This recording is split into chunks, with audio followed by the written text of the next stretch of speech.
Thank you for joining us. I'm Brad Clonch. And I'm Quin Tran. We are just a few days away from the Chickasaw Nation's annual meeting and festival. Spirit of a Nation is this year's theme, and you can see the Chickasaw spirit come alive during the festivities. Tishomingo, Oklahoma will host the popular parade during the Chickasaw Nation's annual meeting and festival. Chickasaw families and people from the community and surrounding towns enjoy gathering for this event along Main Street in Tishomingo. The festivities start on September 28th with a variety of activities leading up to the annual meeting on Saturday, October 6th. Governor Bill Anoatubby will deliver the State of the Nation address at Fletcher Auditorium on the campus of Murray State College. During the annual meeting and festival week, meet some of the tribe's talented artists, authors, and cultural demonstrators. Tour various Chickasaw landmarks in cities that are within the Chickasaw Nation. The Chickasaw Cultural Center is one of the featured venues. People enjoy the beautiful grounds, cultural demonstrations, and interactive displays. The Cultural Center will also host the tribe's Cultural Evening. The annual meeting and festival is a great way for people to see the spirit of the Chickasaw Nation. That spirit comes from its citizens. Chickasaw citizens, elders, and youth alike. Well, one of the most anticipated events during the week is the Chickasaw Princess Pageant. The event is set for Monday evening, October 1st. Young Chickasaws vie for Miss Chickasaw, Junior Miss Chickasaw, and Little Miss Chickasaw. The contestants are judged on their poise, presence, and dress. The young ladies also perform a talent, and all of the contestants will have one-on-one interviews with the judges. During the ceremony, a farewell tribute will be given to the 2011-2012 Little Miss Chickasaw, Junior Miss Chickasaw, and Miss Chickasaw. They'll make farewell remarks and final walk before the new Chickasaw princesses are crowned. The Chickasaw Princess Pageant is a tradition that dates back to 1963. To celebrate the spirit of its citizens, the Chickasaw Nation will also present awards to several talented people during the Arts and Cultural Awards event. Authors, artists, talented Chickasaws will be honored, and a special award will be presented to the Chickasaw Dynamic Woman of the Year. Visit www.chickasaw.net for a complete schedule of events and activities during the Chickasaw Annual Meeting and Festival Week. The Honor Garden is a peaceful and beautiful area located at the Chickasaw Cultural Center. This is a place that pays tribute to those inducted into the Chickasaw Nation Hall of Fame. These are Chickasaw women and men, leaders in different areas who have made significant contributions and achievements in their profession, craft, or vocation.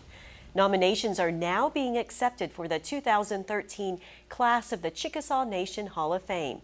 A nomination form is available at chickasaw.net/HOF.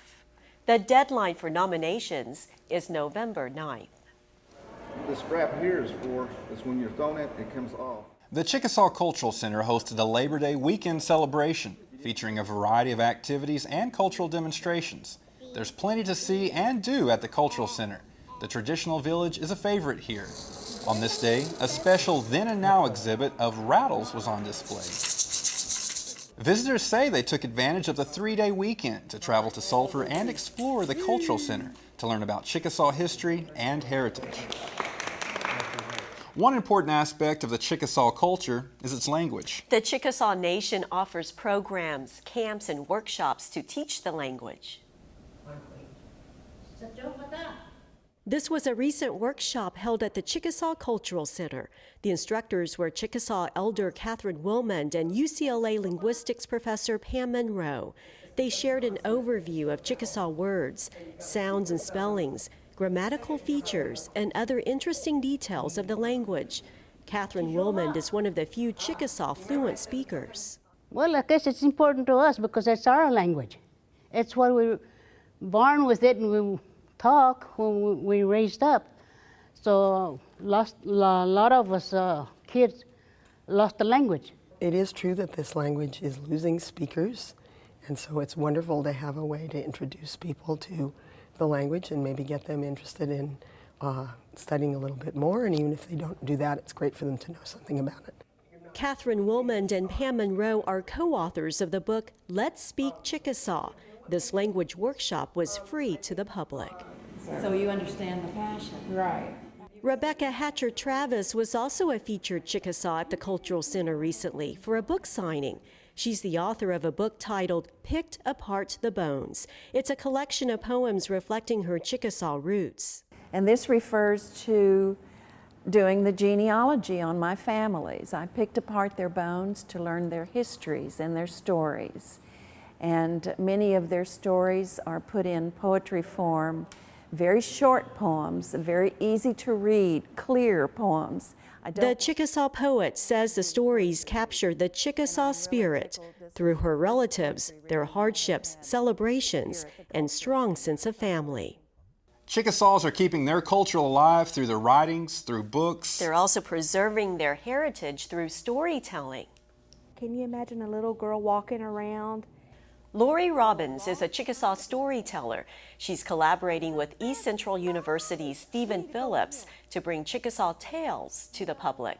Chickasaw Tales reenacts some of the most beloved Chickasaw stories. The play is designed for a children's audience. 2 performances are set for October 12th and 13th at East Central University. Look for more on this event in an upcoming episode of CNTV. This is a presidential election year, and now is the time to make sure you're registered to vote. The voter registration deadline is October 12th. According to nativevote.org, more than 1 million eligible American Indian and Alaska Natives were not registered to vote in the 2008 elections. That makes up more than a third of the total Native population over the age of 18. You can learn more on how to get registered by visiting nativevote.org. That site will also help link you to information in your state, as well as polling locations in your state. And speaking of voting, all the votes are in for the 2012 Ada's Got Talent, and a young Chickasaw man took the top honor. He earned it with a song he wrote, his voice, and his guitar. The red and brazen scathe his name with ember breath beneath the tamement. Steady mind. For Wyas Parker, music soothes the soul. Music speaks to me in ways that words never can. He enjoys playing music and writing his own songs. He's inspired by a wide range of musical artists. I listen to a lot of blues, and there's a really good guitar player by the name of Mississippi John Hurt. He recorded a lot of songs in the early 30s, and then he disappeared, and then they discovered him in the 60s with the folk revival. He recorded a song when he was discovered again on the Pete Seeger Show called You've Got to Walk That Lonesome Valley. The first time I heard that song, it just made me really happy. I said, that's a really awesome song. And I thought, I want to learn that. Yeah, you gotta walk that lonesome valley. So I did. I learned the song, and it took me a really long time, but it kind of developed the way that I play on guitar. Try till the end. It also motivated him to write his own music and lyrics. One of his latest songs became a local hit in a talent competition, Ada's Got Talent 2012. They picked winners from each age group, and then they picked an overall winner. And I was the overall winner, so I got the grand prize, which is what I was shooting for. I really am proud of my music because I've spent a long time trying to get it right. One of the songs that earned him the top prize of $1,000 was this piece, inspired by Bob Dylan. The viper's bite will say goodbye. So much of his songs, lyric-wise, I don't always know what he's talking about. All my scars were healed right. And so I thought, I can write a song that is cryptic, you know? I can write a song that kind of has like it might be trying to say something, you know, but it's not really. I mean, it kind of is. And as the typist pounds the keys. At the end, it talks about a typist, and that also came from Bob Dylan. There's a picture of him sitting at a typewriter, I guess he's typing out a song. And so I think I thought of that towards the end of the song, and I thought, well, I think I'll call it the Typist. As much as Wyas enjoys music, he's exploring other interests. I drive along. And for now, music is his hobby. I kind of had an epiphany maybe a couple of years ago, maybe even last year, that I don't have to have a career in music to enjoy writing music. I would be happy to do other things that I enjoy doing as far as career-wise, and then write music forever. And I'll get just as much joy out of that, I think, as if I did it full time.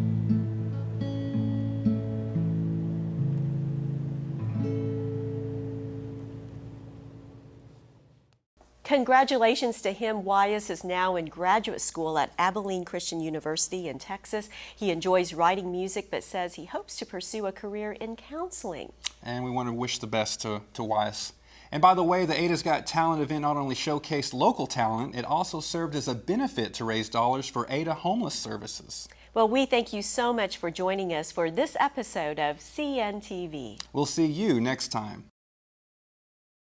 Explore Chickasaw.tv for more than 1,000 additional videos about everything Chickasaw. The people, the arts, citizen services, our vibrant history. And we have a brand new feature, Learn Our Language with lessons, stories, and games. Plus, don't miss these new stories on the next CNTV on Chickasaw.tv.